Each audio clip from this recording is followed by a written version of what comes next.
So I thought I would share some good news today, some unexpected news. I woke up this morning to a message that said NDIS would be contacting me in the next hour.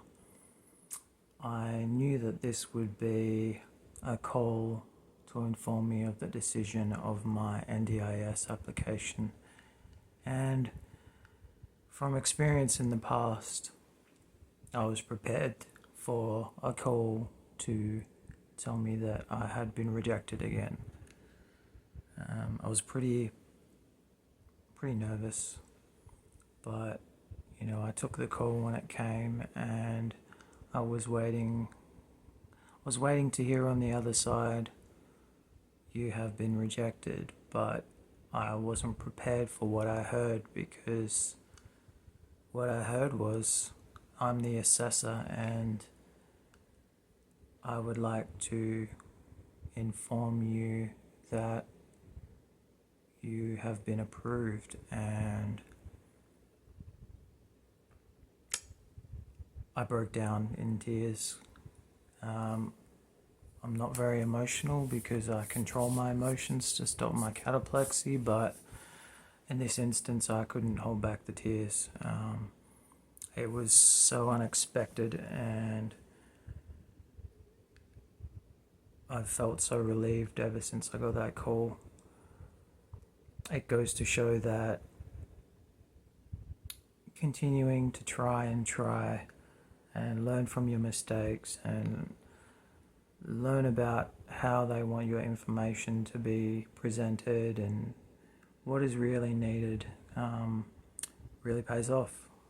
I just kept applying and applying and applying, and it paid off this time. I think I got really good at writing my report and including all of the things that they need to properly assess my application, along with a report from my specialist, which I pre-planned and asked very nicely if he could corroborate, and if he didn't agree with anything in my report, that he could set that straight. And it really helped, I think, because it was so comprehensive and planned out this time. I think it really helped a lot. So I'm still in shock. I'm still processing.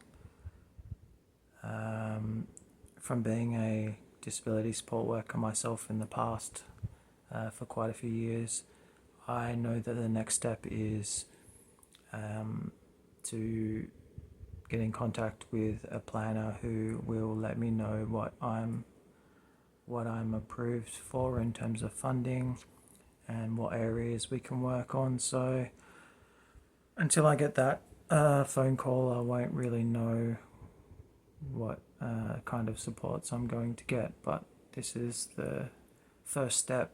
And once you're approved, you can work on advocating for what you need, or if there's if they're giving you too much support, you can dial it back. So yeah, I expect, from having to deal with this in the past, as it was my job, I expect to most likely have some supports to help me with community access, which is what I need the most. Someone to go with me when I leave the house or run errands, to go along with me and to keep me safe and to make sure that I'm okay, especially if my symptoms hit, which they always do while I'm out, and that peace of mind is going to help greatly. I'm gonna feel a lot safer, so I'm looking forward to that, and also looking forward to managing my time a lot better, not having to do everything by myself, being able to have some help. At the moment, I'm hardly able to get out to run any of my errands because catching public transport or walking is taking up all of the time, and I'm getting back home while having sleep attacks. So it's, at the moment everything that I'm doing is falling outside of my wakeful window, and it's a real struggle. I'm getting behind on things, tasks and errands that, if planned well, should only take a day to do, are taking me a whole week at the moment. So I'm getting behind, and this support should hopefully help me out a lot with that. And I'm hoping that it will afford me more time to do more, to have some hobbies, to go out and do more while impaired, but having some support there with me while I'm impaired, because I can't safely get places and safely, or keep myself safe when I am impaired. So this is going to be huge. I'm still in disbelief. I shouldn't be surprised. I mean, it took me a couple of years while homeless in my car to try and get my disability support pension, and I know that all of my hard work paid off. I had multiple rejections on that as well, which meant that I had to wait longer and longer without money, without any way to provide a roof over my head. So I shouldn't be surprised, because the same kind of tactic has worked again, and it's proof to me that you can always find a way, and a lot of times you're going to want to give up. And I'll admit that I gave up, quite a few times, but I always had this thing in the back of my mind that there's always something you can learn here, there's always something you can improve. And, even if it hits a brick wall each time, I think there's always something to learn in that process. So I think I've always sort of had that in the back of my mind when I have experienced failures, and I'm just glad that I've had this space. Although I've been isolated and alone, it's given me time to really think about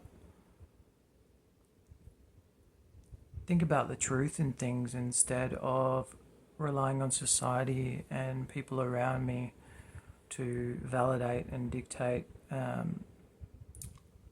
what is a worthy pursuit and what is worthwhile pursuing.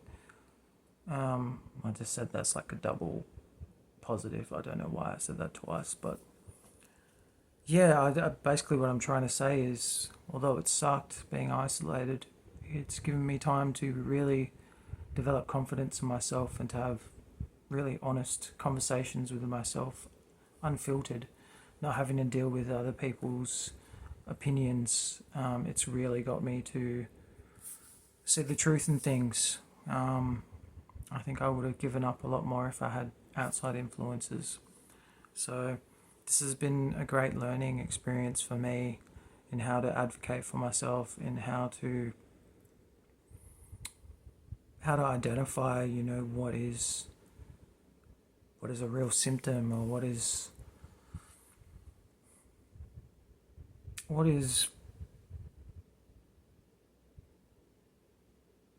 bullshit in your mind and what is actual.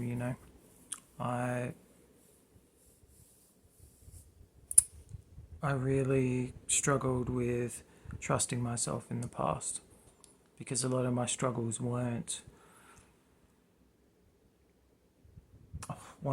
seen by those around me. Therefore, I pretty much talked myself into the fact that I was making it up, and that wasn't helpful at all, because I couldn't advocate and speak up for myself, because I would,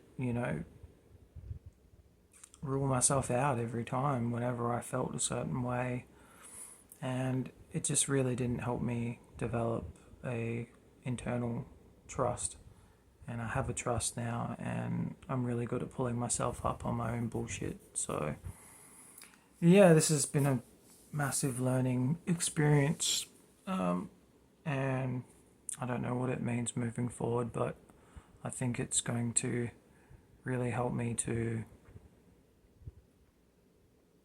access more support and to get on with things. There's so many things in my life that had to be put on hold since my symptoms got really bad, and since I lost the ability to keep a roof over my head. Just so many things that I haven't let myself think about that slowly might be things I can begin to think about again.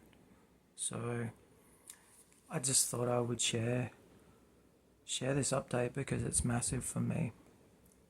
And I guess share with you, with myself, how proud I am of myself for persisting, for not giving up on myself. I've gotten close, and I dare say I have given up on myself before, but not entirely. There's always been something there to keep me going, and it indicates to me that is the right attitude to have. And it's only going to reinforce that, which I think is massive.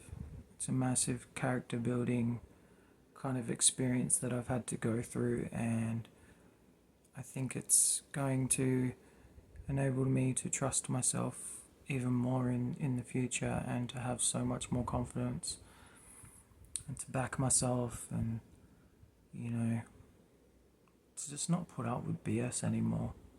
I put up with enough of it in my life, and I'm looking forward to a life where I get to be me, and I've not experienced that before.